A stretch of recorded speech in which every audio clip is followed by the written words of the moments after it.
Mrs. Sophie Tafel.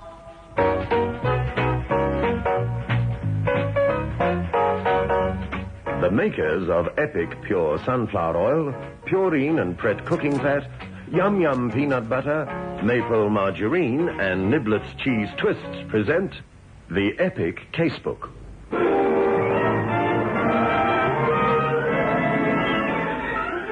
In which Inspector Carr investigates.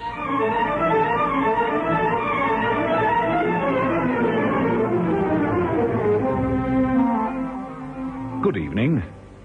I remember when I was a young sergeant, keeping more regular hours than I did when I became an inspector, wondering about a shriveled old lady I used to see walking down Vine Street during the winter months. As she would clutch her faded finery against the cold wind, a single ostrich feather would droop from a ridiculous little hat kept on top of her head by means of a hat pin. It seemed intent on tickling her nostril, and now and again she would make abortive efforts to push the feather back in its place.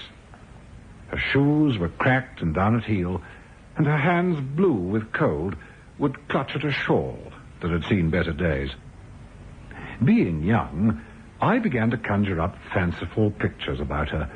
A poor, lonely old woman making for the nearest public house in order to purchase a few coppers' worth of cheap red biddy. Every weeknight, as I emerged from the police station promptly at 6, from November through to the end of January, she would be walking towards me.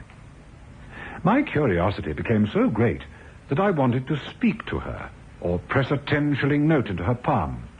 Luckily, I desisted. One day, I saw a picture of her in the newspaper. It told of her death and funeral, attended by over 900 scientists and research workers from all over the world. She was Professor Mary Sharpleton, and her research and books in the field of genetics is still required reading. She used to come to London to attend the Royal Society lectures during its winter term.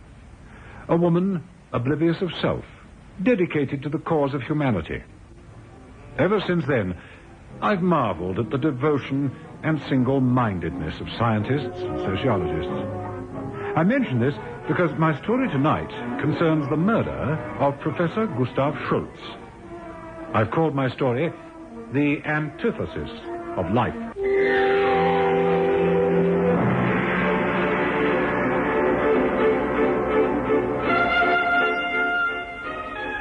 At the time he met his death, Professor Schultz was reading a paper at the Royal Society on the relationship between ancient taboos and modern biochemical developments.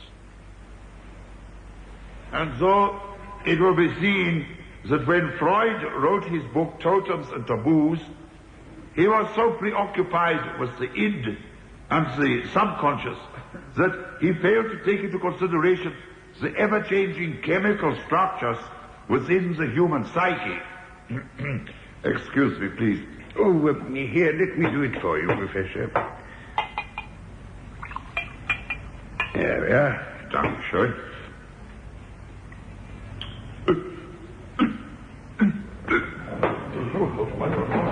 Good heavens, the Professor seems to have suffered a heart attack.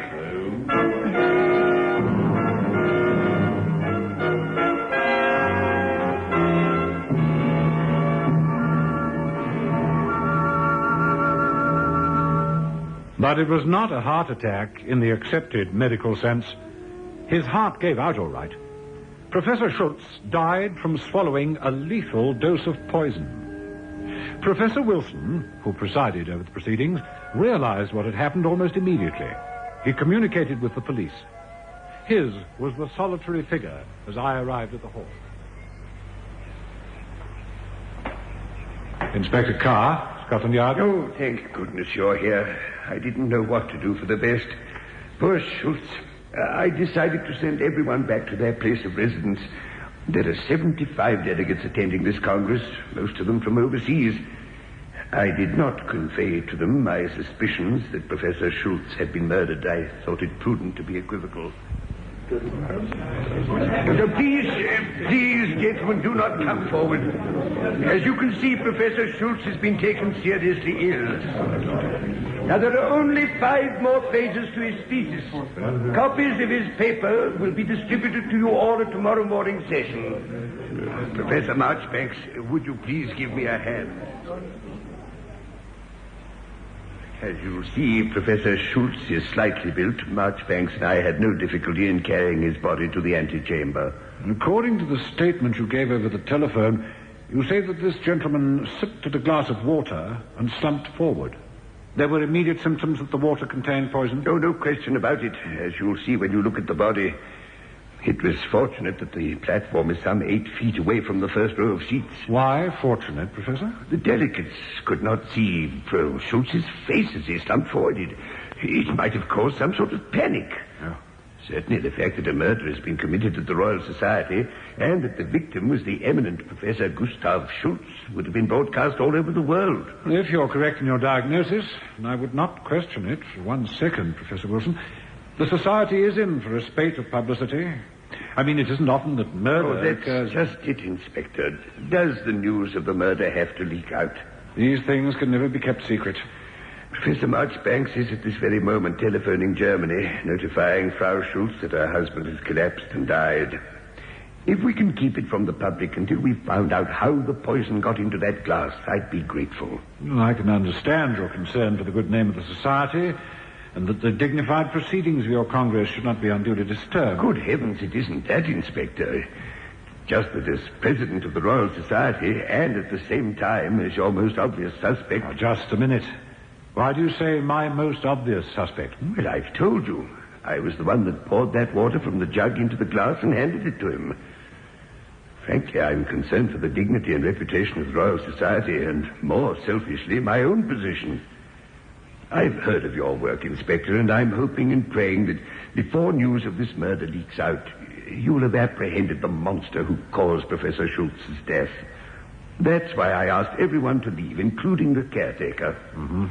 I take it you've examined the jug and the glass containing the poison? Yes, Inspector, if you'll come with me.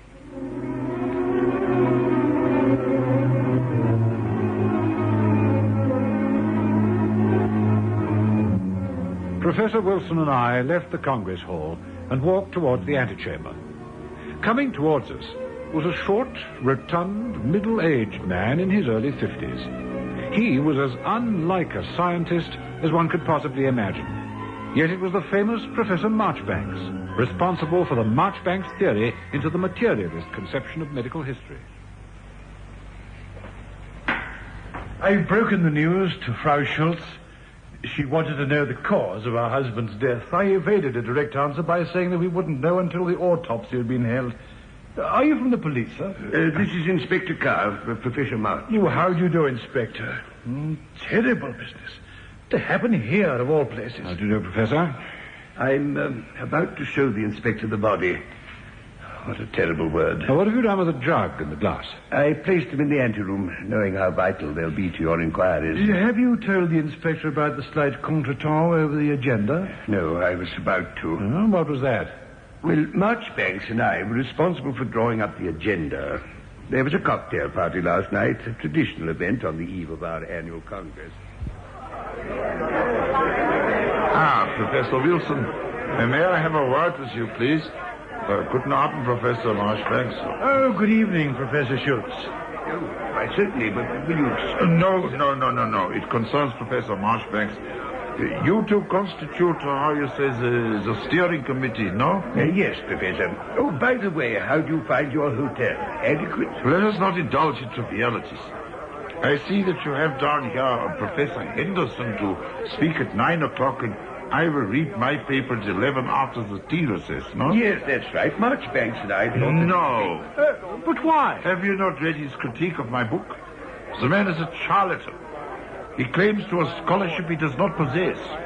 Only in this country could Henderson become professor.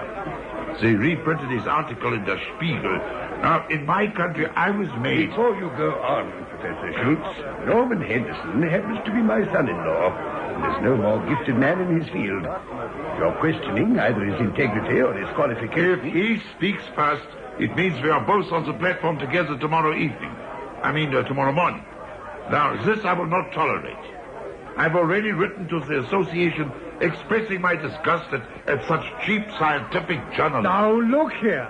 Henderson's not only Wilson's son-in-law, he's a dear friend of mine. And I'm not going to stand here listening to you running... on Marchbanks. You're all right, Professor Schultz. I don't want the Congress to start on an acrimonious note. I'll get a new agenda run-off. You may read your paper first thing tomorrow morning. Expected this morning to have a slightly charged atmosphere. I wasn't prepared for what did happen, though. I'm sure you weren't. Oh, should we go in? Yes, certainly. It's just here. I took the precaution of locking the door just in case the murderer was still lurking in the building.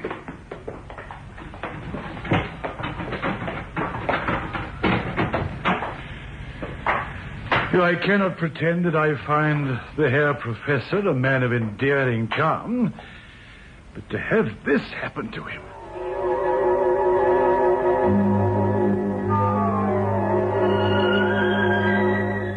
The antechamber was a sort of study-cum-reference library. The walls completely covered in books of heavy binding. Obviously, learned tomes ready to be used by members of the society requiring items for reference. Sprawling in a large armchair was the lifeless body of the German delegate. It did not require any training in medicine to appreciate the fact that he'd been poisoned. The blue tinge around his lips and nostrils, the slight bubbles of froth at each end of his mouth told the tale all too clearly. On a small table near the body was a half-filled jug and a glass containing a minute amount of liquid. I assume the glass fell from his hand as he collapsed. Yes, Inspector, but there remained sufficient liquid for laboratory analysis. Good. And the jug? If you say that you poured the water from the jug... Just a minute, Inspector. Smell this jug. Huh? There's no smell of almonds or any other kind of acid. Now, smell this glass. Mm-hmm. It's not almonds. That's an extraordinary smell. It's almost like stale cabbage. Yes, Inspector Carr. That's how we describe the smell of parricide. It's 10 times deadlier than cyanide. Now, do you see why I'm apprehensive for my reputation? Honestly, Wilson, no one's going to... Just a minute, sir. Tell me about the parricide.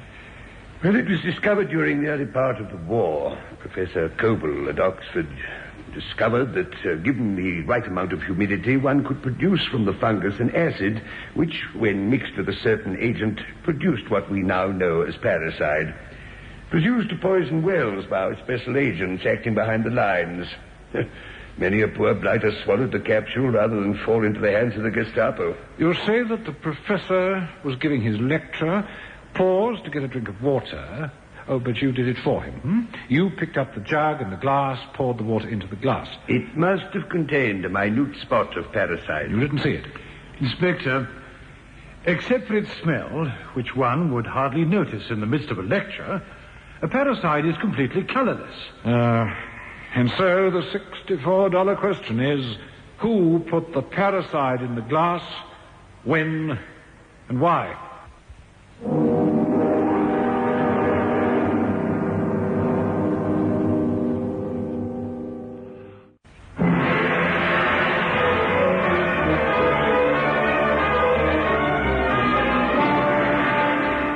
There was little more I could do at the august building that housed the Royal Society.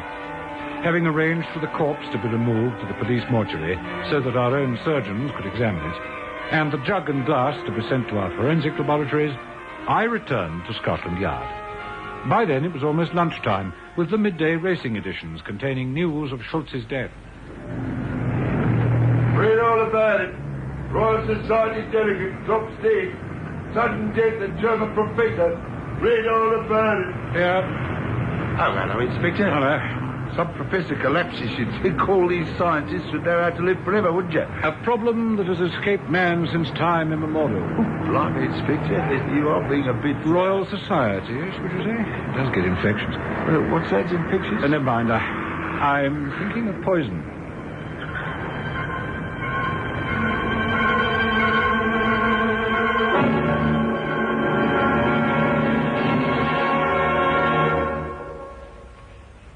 Inspector. You want to know who manufactures parricide and where? That's right, Ops. Get through to X branch. Right, sir. Schultz lived at Stuttgart. Get through to the commandant there. We'd be grateful for any discreet inquiries he could make. Any enemies, that sort of thing. Right, sir. I also want to know from immigration how often Professor Schultz visited the United Kingdom, whether the immigration form gives references. In fact, I want as clear a picture as I can possibly get of Schultz's activities and contacts over the last 10 years. Right, sir. My compliments to X branch. If they don't come up with something pretty soon, it means getting to work on the background of 75 eminent scientists from 48 different countries. Blimey, sir. Say that again. Get weaving. Very good, sir. Oh, are you Mr. Matthews? Yes, that's right, sir. You wanted to see me? Yes, do come in. Sit down. Yeah, thank you, sir. Don't be nervous. No one's going to eat you. You've heard that one of the speakers died this morning? Yes, I did, sir. You're caretaker come staff superintendent, aren't you? Yes, sir, that's right. I see to it that the cleaners do their work properly. The attendants are on hand when the Royal Society is open for lectures, that sort of thing, sir. So I gather. Now, Mr. Matthews, your evidence is vitally important. Well, I can understand that, sir. Poor bloke being murdered away from his home. Frankly, I'm trying to crack this case before the press get hold of the full facts. An incident like this can create all sorts of international frictions. Now, someone put poison in that glass. What I want from you is a complete timetable. When the glasses are taken from their storage place, who washes them, who got hold of the jug, the lot. I see, sir, yes. Better still, I think I'd better go over there, and I'd like you to get the staff on parade. I want everyone to go through the motions of their activities this morning. Where were they? How far away were they from the Congress Hall? And most important of all, who handled the glass and the jug? Very good, sir. Listen to me, everyone. Quiet, please. You know that a guest of the Royal Society collapsed and died suddenly some hours ago. We had hoped to confine our investigations within circumscribed limits so that it is not common knowledge that foul play is suspected. It is. Vital to my investigation is the knowledge of what you were all doing when this tragic incident occurred. I want to know also who handled the jug and the glass that were placed on the platform table.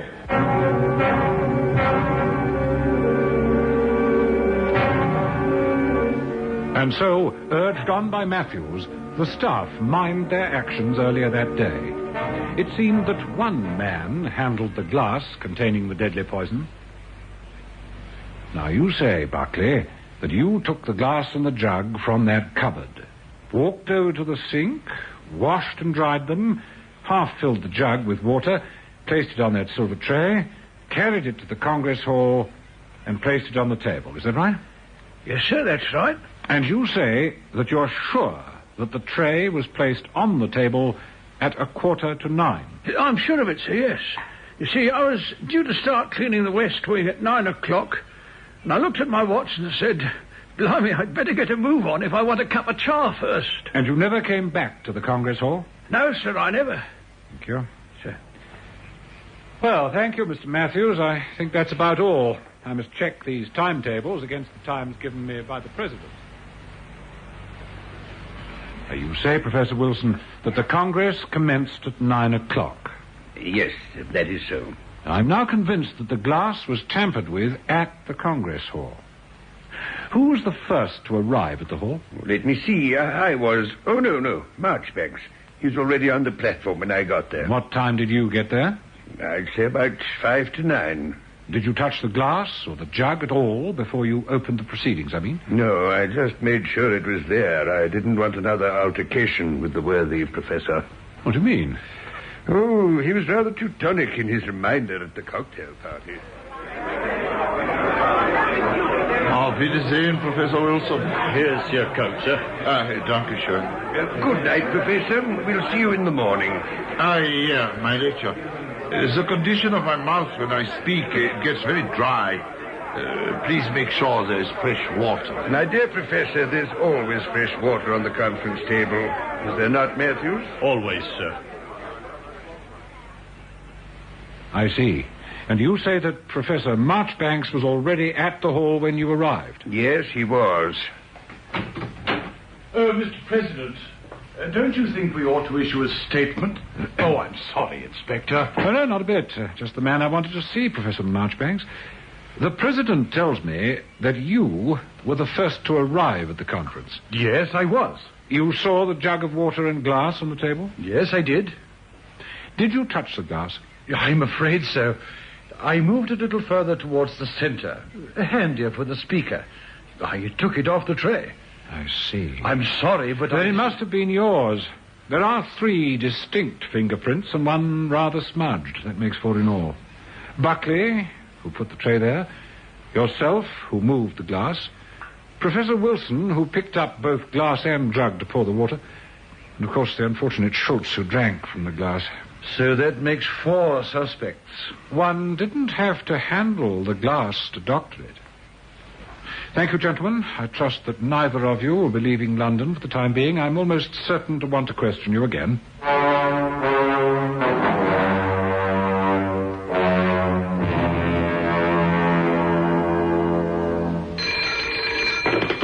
Carr?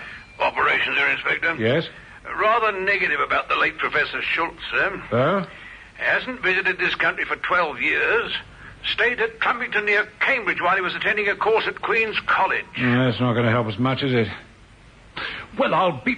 Beg your pardon, sir. I'm sorry, Ops. I was indulging in a little self-castigation. I'm a blind, stupid nitwit. Oh, well, Now, sir... you'd better not say anything, or I'll have you up before the disciplinary board. Matthews. Peter Matthews. Employed by the Royal Society. I want to know everything and anything about him, and as quickly as you can. Very good, sir.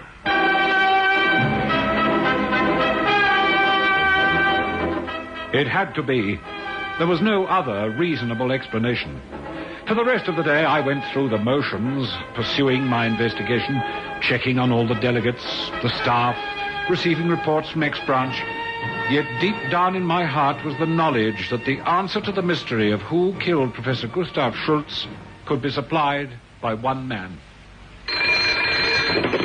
Well? Peter Matthews. That's the man. What do you say, sir? No, I'm sorry. Well, what have you got? Peter Matthews. Employed before the war as a trainee scaffolding engineer. Conscripted in the army in 1941, taken prisoner in 1943. Released by American forces in 1945. Not enough, Ops. Not half enough. Where did he serve in the army? Where was he taken prisoner? And by the same token, where was Professor Schultz during those years? Because I want motive, man, motive. It had to be. It was beyond all credence that men such as Professors Marchbanks and Wilson would plot and execute a murder in the august precincts of the Royal Society. It had to be Matthews. It was. Carr? I'll get in now, sir. Come on, up with it, Ops. What have you got? Peter Matthews, posted to the Rifle Brigade March the 4th, 1941. Yes? Transferred to Special Services on January the 10th, 1943. Worked behind the enemy lines. Was captured in October the same year. And Schultz? Matthews was a prisoner in the Fraulich camp where the commandant was Schultz. That's it. That ties it up. Thank you, Ops. Tell X-Branch they've done a good job.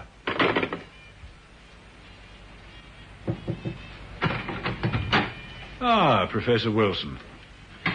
Tell me, Professor, what do you know about Matthews? Matthews? I wasn't president in those days, of course, but I was on the appointments committee. The authorities had difficulty in finding situations for some of our poor lads who had been tortured during their imprisonment. I remember when I first met Matthews, a youth with the face of an old man. He had been trained to work in structural engineering. After his experiences in Fraulich, there was little he could do other than what he's doing now. But surely you don't suspect... It's more than suspicion, Professor. It's fact. But do you know what that man went through? He went through the agonies of hell and never once betrayed the whereabouts of his comrades. You know he was decorated by the king. His torturer was Schultz. If he didn't do the actual torturing, he was in command. There's no point in denying it, is there, Inspector? You figured it all out, chapter and verse. All those years I kept that poison, capsule, a third of an inch long and a sixth of an inch wide, and I knew that one day that parasite would help me settle a score with that swine. Matthews, I'm sorry for you, but you've no right to take the law into your own hands. I'm arresting you for the premeditated All right, murder. Inspector. You needn't finish it. I plead guilty. What is there for me to live for anyway? When they got me back to Blighty, they told me I couldn't hope to live the life of any normal man, have a wife and kids and... Matthews, is there anyone you'd like me to telephone? Anything I can get you before I take you down to the cells? Would you please just tell Professor Wilson I'm sorry, and I wouldn't have let anyone else be charged. I really wouldn't have, Inspector. I'm convinced of that, old chap. You got on to me pretty quickly. You helped me. Me? How? Well, you see, Matthews. Well, listeners, how did Matthews give himself away? Not sure? Listen to the commercial, and I'll be back to tell you. What are you thinking about? Oh, I was just thinking about the week we spent in that dilapidated old beach shack and the fun sandwiches you concocted. You had a thing about yum-yum peanut butter, which you mixed with, Crisp bacon. My yum-yum special. It was great. And then there was the honey. I must say, honey and yum-yum taste very good. It's good, healthy eating. Hey, what are you thinking about now? Just thinking a yum-yum sandwich would taste very nice right now. Smooth, creamy, yum-yum peanut butter. Memorable because it's the peanut butter that remains creamy, from the first pat to the last bit right at the bottom of the jar. No wonder little boys, and dads too, enjoy scooping it out by the fingerful. Yum-yum. This is nice. Hey, Mom, there's a 4-cent off special offer right now at all the shops on yum-yum peanut butter. All right, you little blighter. Off you go to sleep. Well, listeners, what was it that pointed to Matthews as the culprit? Simple, really. If you remember, there was a complete conspiracy of silence between myself and the two professors. No one else knew that the man had been murdered. And yet Matthews said to me... Poor bloke, being murdered away from his home. How did he know, unless he was the murderer? That statement, coupled with... Here's your coat, sir. Dankeschön. Good night, Professor. See you in the morning. Yeah, my lecture. It's the condition of my mouth when I speak. It gets very dry. Please make sure there is fresh water. As soon as Matthews set eyes on the commandant of the camp who failed to recognize him, he was determined on revenge. They made his life as comfortable as they could in prison, but the ill health that dogged him took its toll, and he died in prison hospital. The moral of the story, if you're a member of the Gestapo, don't go torturing your prisoner.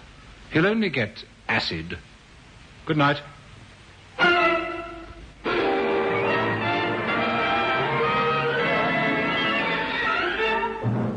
The Epic Casebook was produced by Michael Silver for the makers of Epic Pure Sunflower Oil, Maple Margarine, Yum Yum Peanut Butter, and Niblets Cheese Twists, with Hugh Ross as Inspector Carr. Listen again next Thursday night at 9:30 to another exciting story from our...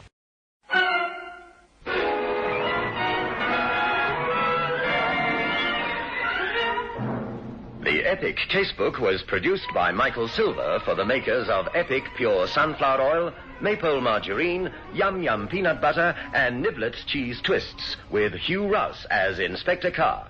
Listen again next Thursday night at 9:30 to another exciting story from our Epic Casebook.